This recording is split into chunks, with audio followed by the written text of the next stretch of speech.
Review പറയുമ്പോൾ കഥ ഓർത്ത് വെക്കും, അതിനകത്ത് ടെക്നീഷ്യന്മാരുടെ ഇത് ഓർത്ത് വെക്കും, അതിനപ്പുറം വേറെ ഇത് ഏത് റൂട്ടിൽ പറയണം എന്നുള്ള അങ്ങനത്തെ ചിന്തകളൊന്നുമില്ല. അതാ വരുന്ന ഫ്ലോയിൽ പറയാന്ന് മാത്രമേ ഉള്ളൂ. അല്ല ചിന്തന, അതായത് സിനിമ കണ്ടു കഴിയുമ്പോഴത്തേക്ക് മനസ്സിലാവും ഞാൻ എന്താ പറയാൻ പോകുന്നത്, എനിക്ക് തന്നെ അറിയാം.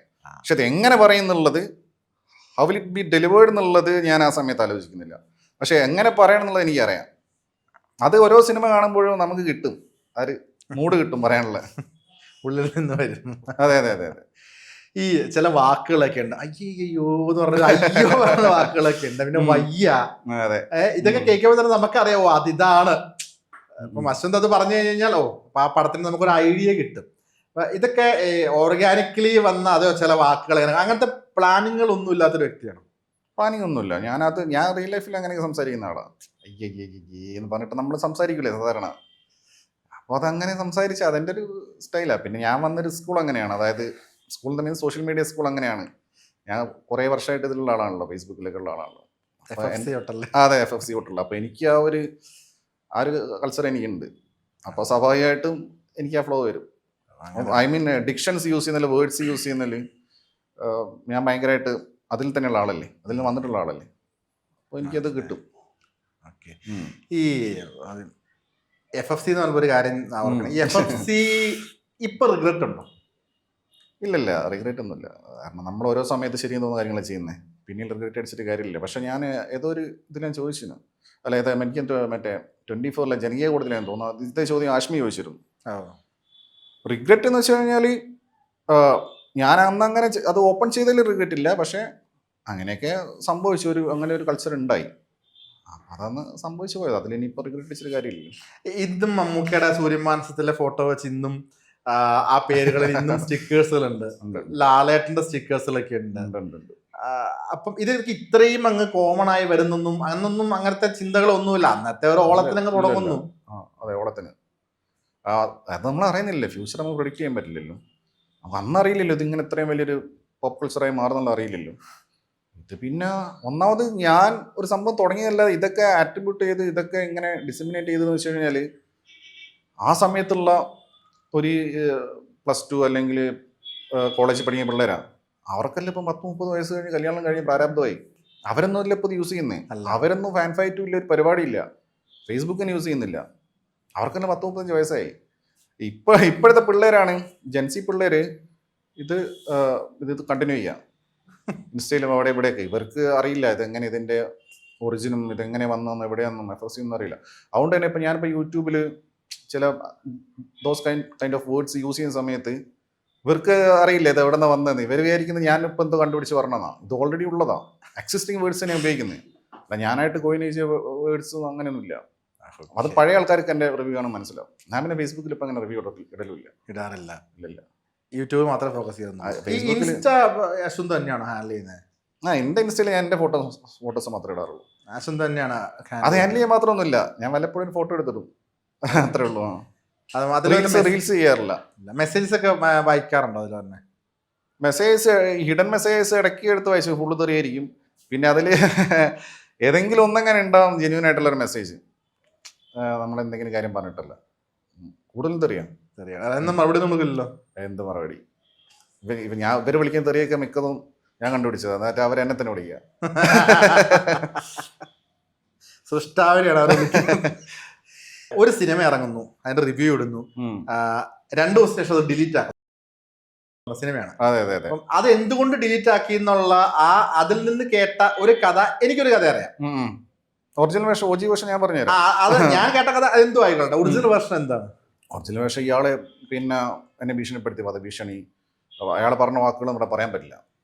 പക്ഷെ ആ സമയത്ത് ഞാനൊരു ഡിപ്രസീവ് സ്റ്റേറ്റിലായിരുന്നുണ്ടായത്. അപ്പോൾ ആ സമയത്ത് നമുക്ക് ഓരോ ലൈഫിൽ ഓരോ സ്റ്റേജസ് ഉണ്ടാവല്ലോ. അന്ന് എനിക്ക് ഞാൻ ഭയങ്കര ലോൺലി, മെൻ്റലി വീക്കായി നിൽക്കുന്ന സമയമായിരുന്നു.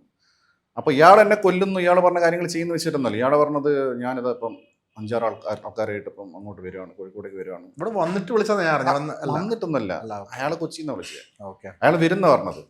എന്നിട്ട് SM സ്ട്രീറ്റ് കൊണ്ടുപോയിട്ട് നിന്നെ ഇത് ചെയ്യും, അത് ചെയ്യുന്നൊക്കെ അയാളൊരു ഫാൻറ്റസി പറയാം അയാൾ. അപ്പോൾ അയാളിങ്ങനെ പറഞ്ഞ് പിന്നെ ഇയാൾ വിടുന്നില്ല. ഞാൻ പറഞ്ഞാൽ പറ്റൂല, ഡിലീറ്റ് ചെയ്യാൻ പറ്റൂല. ഇയാൾ നല്ല തെറിയ പറയാം, ഞാൻ തിരിച്ചൊന്നും പറഞ്ഞില്ല. ഞാൻ പറഞ്ഞതൊക്കെ മോശമല്ലേ, ഇങ്ങനെ പറയുന്നത് മോശമല്ലേ, തെറി പറയാൻ നമുക്ക് അറിയാത്തോണ്ടല്ലോ. പിന്നെ ഇയാൾ വളരെ പ്രായമുള്ളൊരു മനുഷ്യനല്ലേ. അപ്പോൾ ഇയാളെ ഫാൻറ്റസീസ് പറയുന്നത്, ഇയാളെ പെർവേർഷൻ മൊത്തം ഇയാൾ പറയാം. അത് ഇവിടെ പറയാൻ പറ്റില്ല ഇയാൾ എന്താ പറയുന്നത്. അങ്ങനെ ഇയാൾ ഒരു കോള് വന്നു. അപ്പോൾ ഞാൻ പറഞ്ഞു പറ്റില്ല പറഞ്ഞു. അപ്പോൾ രാത്രി ഇയാൾ വീണ്ടും വിളിച്ചു. അങ്ങനെ ഇത് ഈ പറഞ്ഞ പോലെ കേസ് ഉണ്ട്. ഈ ഭയങ്കര ഹൈപ്പില്ലാത്തത്, ലോ ഇല്ല, ആരും കാണാത്ത പടം. ചെയ്താലും ചെയ്തില്ലെങ്കിൽ കുഴപ്പം. ഒരുപക്ഷെ ഇയാളതിന് മുമ്പ് ഭീഷണിപ്പെടുത്തല്ലാതെ മറ്റു കേസ് പോലെ പറയുകയാണെങ്കിൽ ചിലപ്പോൾ ഞാൻ സിനിമേനെ കാണില്ലായിരുന്നു. പക്ഷേ ഇയാൾ ഇതിന് ശേഷമാണ്. അപ്പോൾ ലാസ്റ്റ് എനിക്ക് എൻ്റെ മെൻ്റൽ കണ്ടീഷൻ മോശമായതുകൊണ്ട് എനിക്ക് ആ സമയത്ത് പ്രഷർ എടുക്കാനുള്ള മൈൻഡില്ല. എനിക്ക് 2 വഴിയുള്ളത്. ഒന്ന് ഡിലീറ്റ് ചെയ്യാതെ ലീഗലായിട്ട് പോവാം. എനിക്ക് തൊട്ടടുത്ത സ്റ്റേഷനിൽ പോയിട്ട് കോൾ റെക്കോർഡ് മാത്രമല്ല, ഇയാൾ ഭയങ്കര ഭീകരമായുള്ള സാധനങ്ങൾ പറയാം. കോൾ റെക്കോർഡ് ഉണ്ട്. എന്നിട്ട് എനിക്ക് പ്രസ് മീറ്റും വിളിക്കാം, മീഡിയക്കും കൊടുക്കാം. അതൊന്ന്. പക്ഷെ അതിന് പോയി ഞാൻ പുറകെ പോകണം. പിന്നെ അതിനുള്ള സ്റ്റെഫില്ല, അതിനുള്ള സ്റ്റെഫില്ല. പിന്നെ രണ്ടാമത് എനിക്ക് ചെയ്യാൻ വെച്ചാൽ ഇയാളെ വെല്ലുവിളി സ്വീകരിക്കാം. അത് നിങ്ങൾ വന്നോ, ഇയാൾ അഡ്രസ്സ് താടാ മോനെ ആ ലൈനില്ല. അപ്പം ഞാൻ എൻ്റെ അഡ്രസ്സ് ഇതാണ്, നിങ്ങൾ വന്നോ, ഞാൻ റെഡി എന്ന് പറഞ്ഞിട്ട് നമ്മൾ നിൽക്കുക. മൂന്നാമത്തെ ഓപ്ഷൻ എന്ന് പറഞ്ഞു കഴിഞ്ഞാൽ ഈ ശല്യം ഒഴിവാക്കുക. ഇത് ഡിലീറ്റ് ചെയ്ത് ഒഴിവാക്കി കളയാം. പക്ഷെ അന്ന് എനിക്ക് പറ്റിയ മിസ്കാൽക്കുലേഷൻ എന്താ വെച്ച് കഴിഞ്ഞാൽ ഞാൻ വിചാരിച്ചു ഇത് ഡിലീറ്റ് ചെയ്താലും ശ്രദ്ധിക്കൂലെന്ന്. പക്ഷെ അതിൻ്റെ ചെറിയ പടമായതുകൊണ്ടേ. പക്ഷെ ഓൾറെഡി ഇയാൾ അതിലൊരു കളി കളിച്ചതിന് സംശയമുണ്ട്. കാരണം ഇത് ഡിലീറ്റ് ചെയ്ത് വിത്തിൻ മിനിറ്റ്സിൽ ഒരു ഗ്രൂപ്പ് ഉണ്ട്, സിനി പോളിസ് അല്ല എന്തായാലും സിനി ഫയൽസ് എന്ന് പറഞ്ഞ ഗ്രൂപ്പ് ഉണ്ട്. അതിലൊരു ഫേക്ക് ഐ ഡി ഉണ്ട്. അത് ആരെ ഐ ഡി എന്ന് എനിക്കറിയില്ല. അത് പേര് ഓർക്കുന്നില്ല. എന്തോ ഒരു പ്രണവ് മോഹൻലാലിന്റെ ഫോട്ടോ വെച്ചിട്ടുള്ള ഒരു ഐഡിയ എനിക്ക് മനസ്സിലായി. പേരെനിക്ക് ഓർമ്മയില്ല. അപ്പോ ഇയാളെ വിത്തിൻ മിനിറ്റ്സ് ഞാൻ ഡിലീറ്റ് ചെയ്ത ഉടനെ പോസ്റ്റ് വരണമെങ്കിൽ ഓൾറെഡി പ്ലാൻഡാ. അപ്പൊ ഇയാളിങ്ങനെ ഇതിനപ്പുറത്തെ പ്ലാൻ ചെയ്യുന്ന ഞാനറിയില്ല. ഞാനൊരു ശല്യം ഒഴിവാട്ടം വെച്ച് ചെയ്ത കാര്യം ഇയാൾ എന്ത് ചെയ്ത്, ഇയാളത് വെച്ച് കളിച്ച്. ഇയാൾ അപ്പം തന്നെ പോസ്റ്റ് വന്നപ്പോൾ അതിൽ വേറെ സംഭവം ഉണ്ടായി. ഇത് ഡിലീറ്റ് ചെയ്ത കാര്യം പിന്നെ നിരന്തരം പോസ്റ്റ് വരാം. പക്ഷെ പിന്നെ ഇവർ പറയുന്നത് വെച്ച് കഴിഞ്ഞാൽ പിന്നെ സിനിമാക്കാർ തള്ളറിയാലോ. ഇവർ പറയുന്നത് വെച്ച് കഴിഞ്ഞാൽ വേറെ പല സിനിമാക്കാർ പറഞ്ഞ കേട്ടാ, അയാൾ നേരെ എൻ്റെ വീട്ടിലേക്ക് വന്നിട്ട് എന്നെ ഗൺ പോയിന്റിൽ നിർത്തി. എന്നിട്ട് തലയ്ക്ക് തോക്ക് വെച്ചിട്ട് അപ്പം തന്നെ ഞാൻ ഡിലീറ്റ് ചെയ്തെന്നൊക്കെയാണ് സിനിമാക്കാർ പറഞ്ഞു നടക്കുന്നത്. അങ്ങനെയൊന്നും ഉണ്ടായിട്ടില്ല. ഞാൻ എൻ്റെ ഒരു മാനസികാവസ്ഥ പിന്നെ എനിക്കതിൽ റിഗ്രറ്റ് ഉണ്ടായിട്ടുണ്ട്. അന്നൊരിക്കലും അങ്ങനെ റിഗ്രറ്റ് ഉണ്ടായിട്ടുണ്ട് ചെയ്തതിൽ. അപ്പോൾ ഇതിവർ പ്ലാൻ ചെയ്തിട്ട്, അതായത് ഇവർക്കൊരു ബ്രേക്ക് ത്രൂ ആണായിരുന്നു. അതായത് ഇത്രയും കാലം ഉണ്ടായിരുന്നത് എന്താ വെച്ച് കഴിഞ്ഞാൽ ഞാൻ എന്ത് പറഞ്ഞാലും വഴങ്ങൂല, പൈസ വാങ്ങൂല, ഭീഷണിപ്പെടുത്തി വഴങ്ങൂല. അപ്പം അത് ഇവർക്ക് പൊളിച്ചിട്ട് എൻ്റെ ആ ഒരു ഐഡൻറ്റിറ്റി ഇവർക്ക് പൊളിക്കണമായിരുന്നു. ക്രെഡിബിലിറ്റി ഇവർക്ക് പൊളിക്കണമായിരുന്നു. അപ്പോൾ ആ ക്രെഡിബിലിറ്റി പൊളിക്കാൻ വേണ്ടിയിട്ട് ഇവരെന്ത് ചെയ്തു, പ്ലാൻഡായി. ഇതിൻ്റെ പിന്നിൽ മറ്റേ ഇയാൾ അസോസിയേഷൻ്റെ ആളാണല്ലോ. പിന്നെ ഇയാൾ എന്നെ വിളിച്ചിട്ടൊന്നുമില്ല. പക്ഷെ ഇയാൾ വൻ ടീമാണെന്നല്ലോ എനിക്കറിയാം.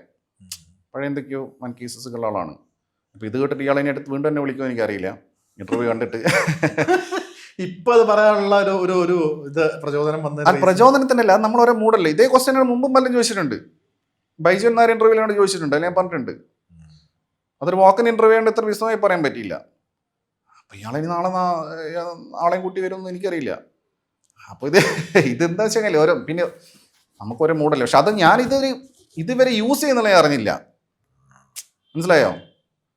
ഇവരിത് എൻ്റെ ക്രെഡിബിലിറ്റി തകർക്കാൻ, അല്ലെങ്കിൽ ഞാനിങ്ങനെ കീഴടങ്ങുന്ന ആളാണെന്ന രീതിയിൽ എസ്റ്റാബ്ലിഷ് ചെയ്യാൻ വേണ്ടി പ്രൊപ്പഗാൻഡയായിട്ട് യൂസ് ചെയ്യുന്നുള്ള ഞാൻ അറിഞ്ഞില്ല.